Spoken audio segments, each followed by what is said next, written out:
Hare Krishna. So here's a very interesting question that what's the difference between a soul and a super soul? What is the need of a super soul? Is there any proof of the super soul and soul difference?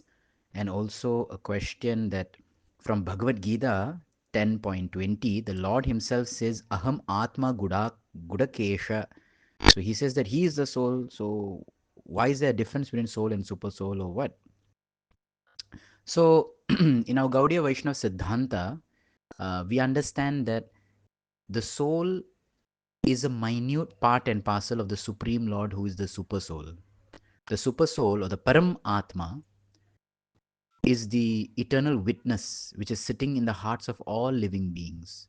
Wherever the soul is present in any life form, tree, an animal, whatever it may be that is living, the Lord is eternally following that Jivatma, that minute soul, in all different kinds of bodies. So therefore he is known as the best friend. In this life you may have a best friend who follows you through school, through college, right? But the Lord is the eternal best friend who follows you from life to life. So therefore he is known as the Sakha, the eternal Sakha, the good friend, the well-wisher. Now, the question then asks, what is the proof of this? Well, Shastra mentions this actually in the Mundaka Upanishad and in the Rig Veda as well. There's a beautiful shloka which says, they give an analogy, a parable of two birds. Dvau suparna sayuja sakhaya samanam vriksham parishasvajayate. He says that two birds are sitting on a tree.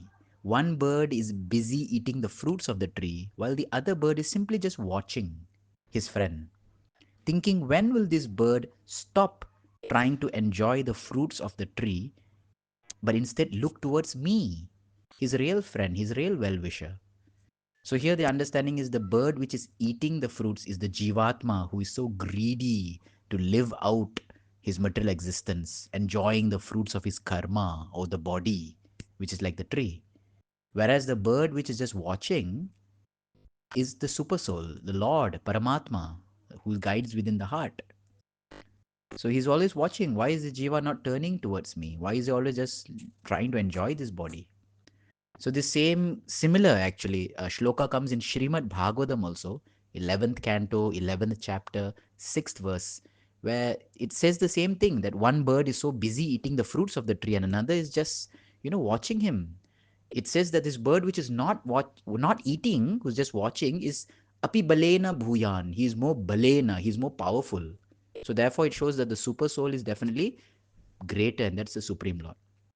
Question then now comes: why is the need of the super soul? Where Krishna, God, is so merciful, He does not want to leave the jiva. Although the jiva wants to leave God, God does not want to leave the jiva.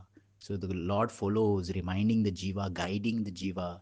We all have this feeling, like whenever we do something wrong, there's a kind of like a guilty feeling that comes within the heart. We call it a voice, we call it an inner voice, we call it a gut feeling.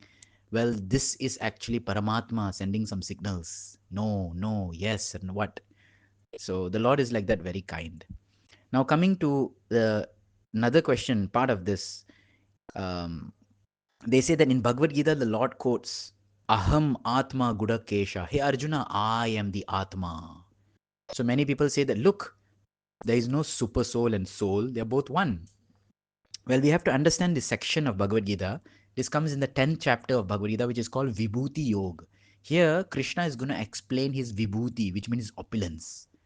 So he starts off with the 19th verse that, look, Arjuna, now I'm going to explain to you my opulences.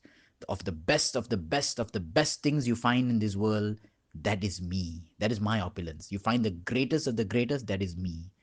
The most amazing of the amazing, that is me. So the first verse he starts, the 20th verse of this chapter, 10th chapter, he says by, I am the Atma. Because the Atma is the most amazing.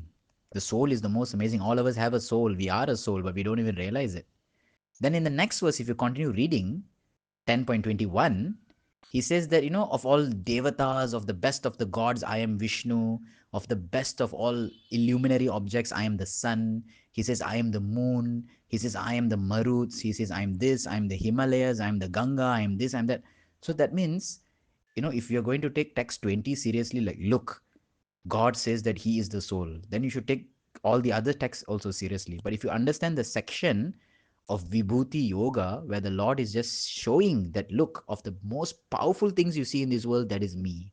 And this becomes very clear when you see at the end of this section, which is the end of 10th chapter of Bhagavad Gita, where Krishna will say a beautiful verse. Yat yat vibhuti mat sattvam shrimat urjitam evava tat tat evavagachatvam. He says, whenever you see anything brilliant, beautiful, magnificent, powerful, amazing, wonderful in this world, understand that it is just a spark of my splendor. So, in this way, Krishna is establishing how his omnipotence, his power, his supremacy, his vibhuti, right? This is the right understanding of that verse. So we should be very fortunate that and very grateful that the Lord has come in this form of the super soul, Paramatma, Antaryami, and He's always in our heart, guiding us, loving us, waiting when will we, the foolish jiva, actually give up trying to enjoy this body and things around us and look towards Him, the real friend. So the whole goal of life is to re-invoke or re-establish or remember that eternal friendship that we have with God. Hare Krishna.